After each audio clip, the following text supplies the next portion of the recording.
Zohran Mamdani is running for New York City mayor, and his economic policies read like a parody to anyone who has an ounce of forward thinking. As of October 28, 2025, the platform page for his campaign states that Zohran wants to freeze the rent, create a network of city-owned grocery stores, permanently eliminate the fare on every city bus, implement free childcare for every New Yorker aged 6 weeks to 5 years, bring up wages for childcare workers to be at parity with public school teachers, provide new parents and guardians with a collection of essential goods and resources free of charge, including items like diapers, baby wipes, nursing pads, postpartum pads, swaddles, and books, tax the wealthiest 1% of New Yorkers, those earning above $1 million annually, a flat 2% tax, champion a new local law bringing the New York City wage floor up to $30 per hour by 2030. After that, the minimum wage will automatically increase based on the cost of living and productivity increases. All of these proposals have obvious problems, which I'll get into, but it's important to understand why this matters beyond New York. Mamdani belongs to the Democratic Socialists of America, a group that includes high-profile politicians like Alexandria Ocasio-Cortez and Rashida Tlaib. Bernie Sanders, while not a formal member, also calls himself a Democratic Socialist. Betting platform Kalshi currently gives AOC the second highest odds for the 2028 Democratic presidential nomination. So if Mamdani's policies are truly misguided, there's a real chance these ideas could gain traction nationwide in the not-so-distant future. Number 1. Zohran wants to freeze the rent. Rent control, like other price controls, is disastrous. When you put a binding price ceiling on any good, you will get a shortage. Binding simply means that the price ceiling is below the market's equilibrium price. For example, suppose rentals for 2-bedroom apartments cost $4,000 per month in the absence of rent control.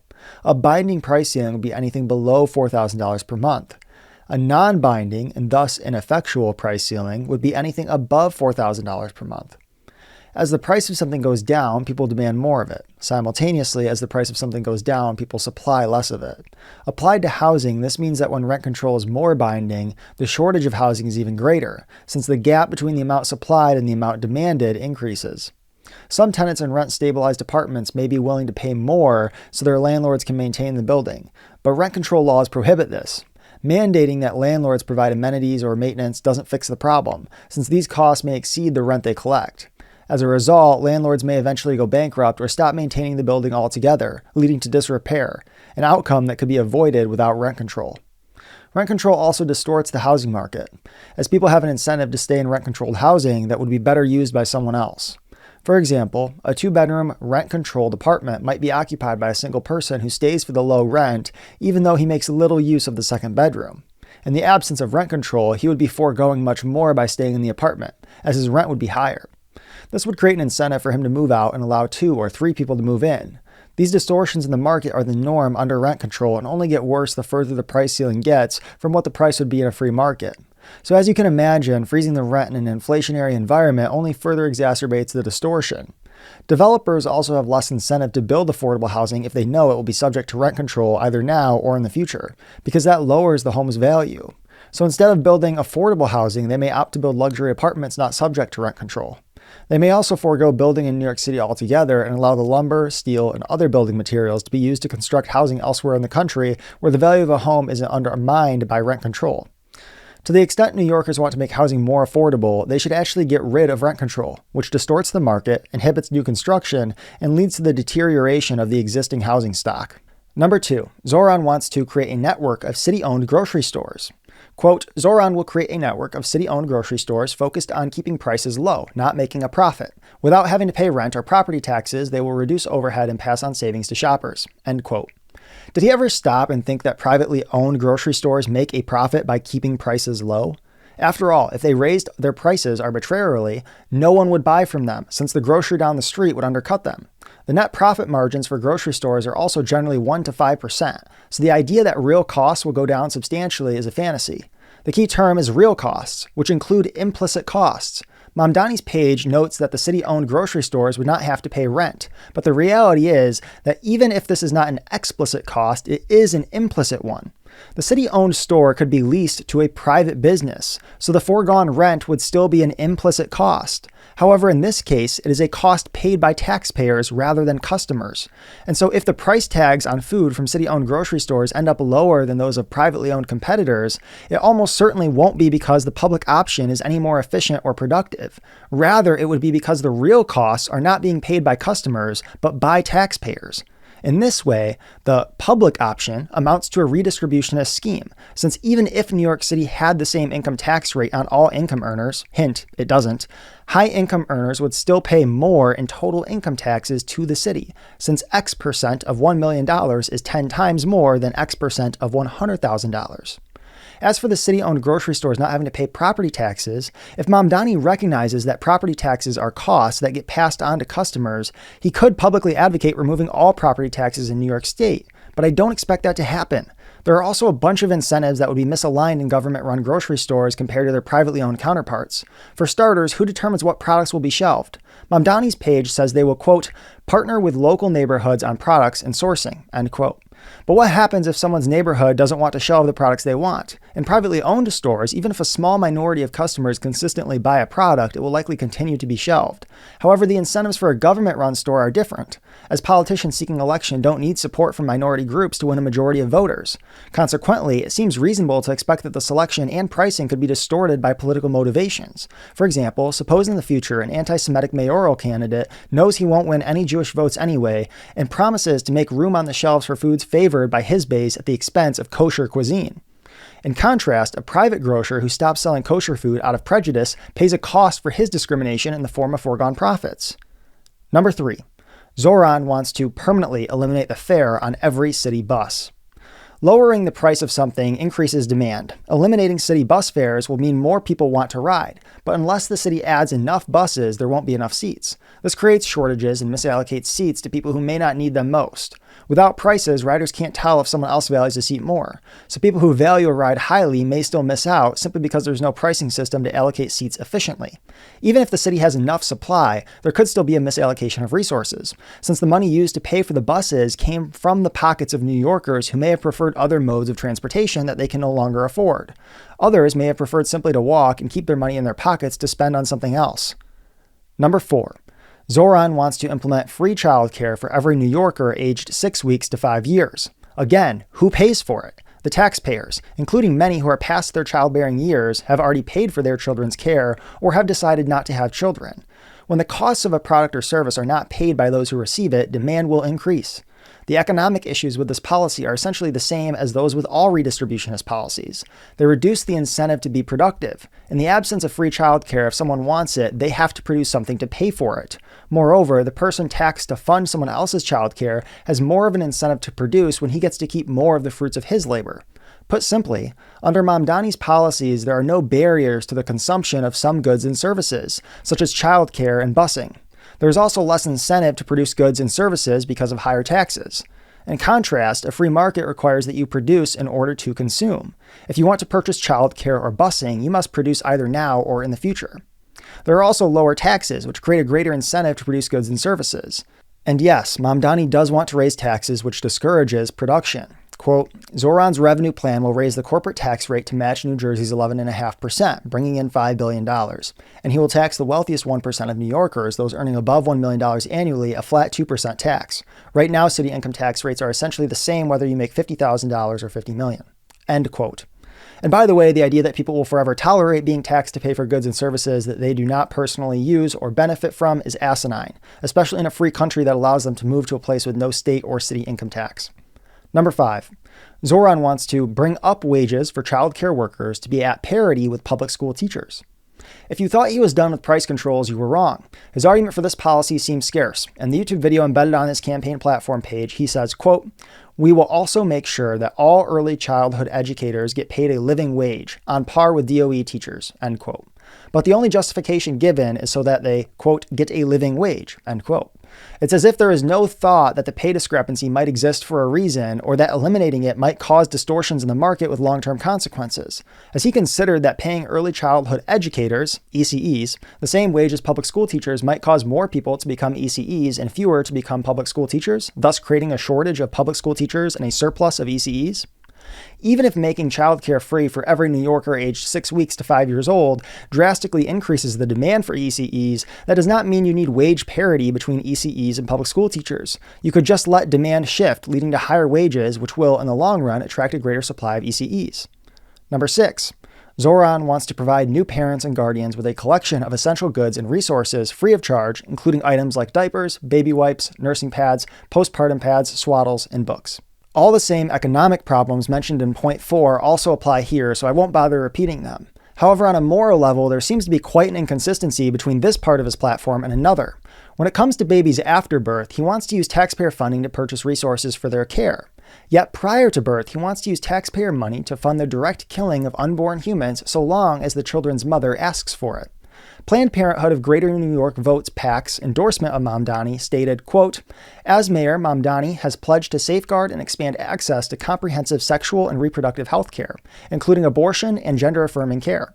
His platform calls for doubling funding for both New York City's Abortion Access Hub and the New York Abortion Access Fund, ensuring that anyone can access abortion care regardless of income or immigration status."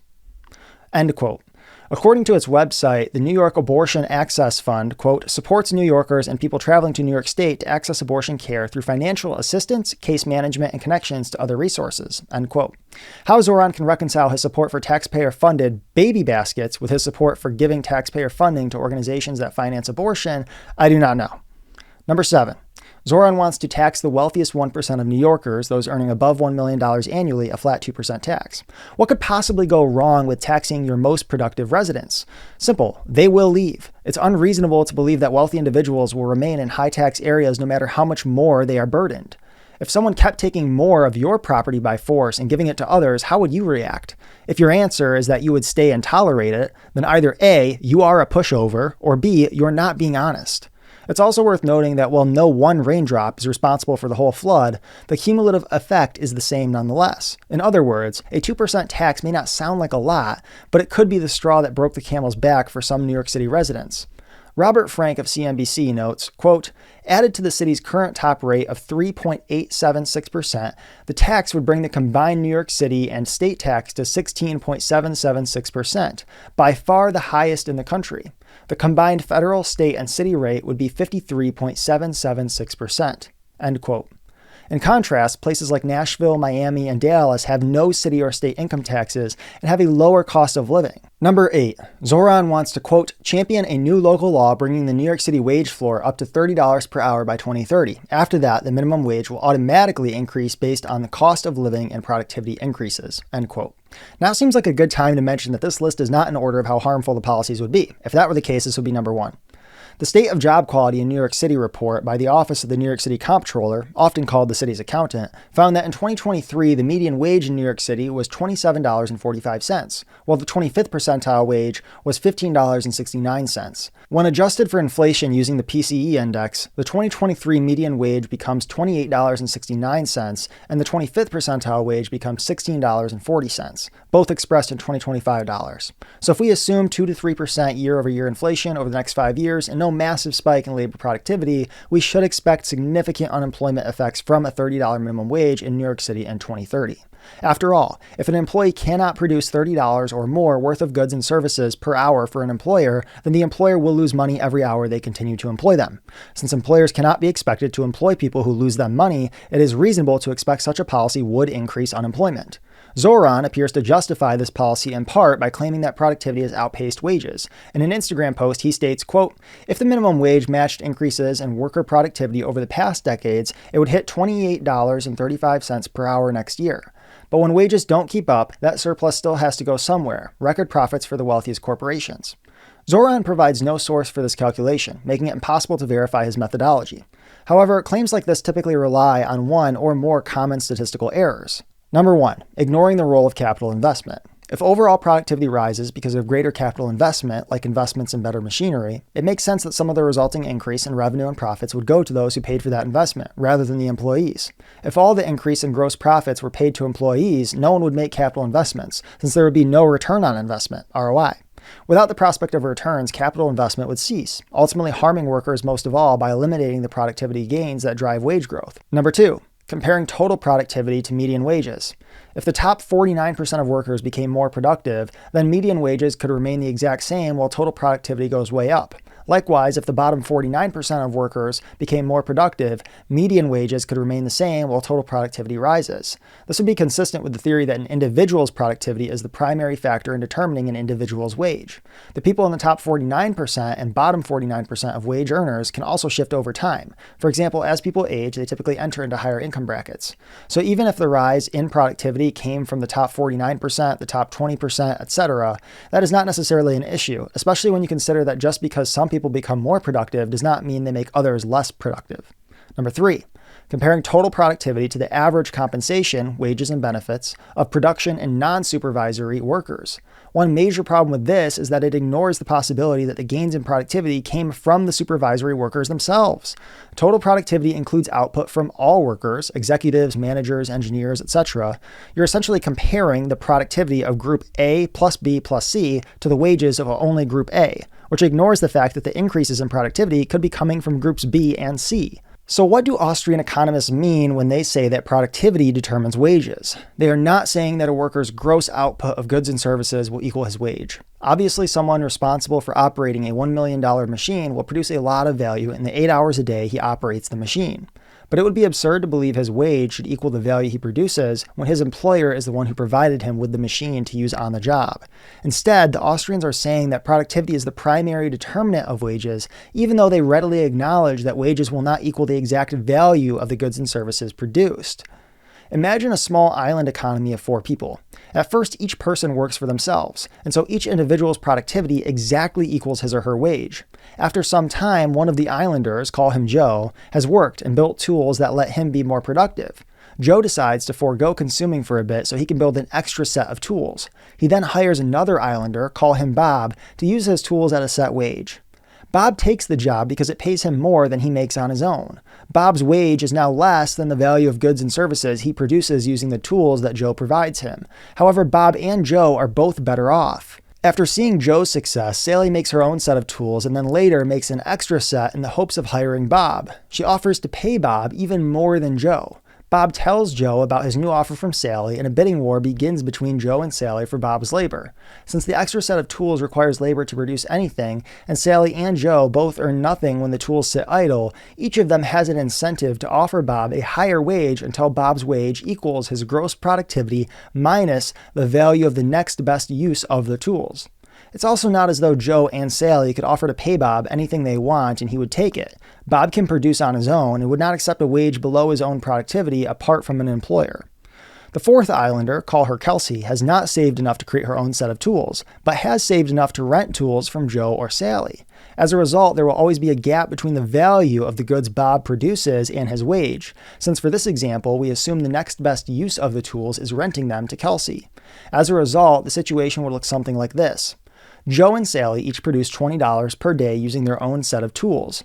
Bob could produce $5 per day on his own, which is less than his best employment offer, so he takes a job instead.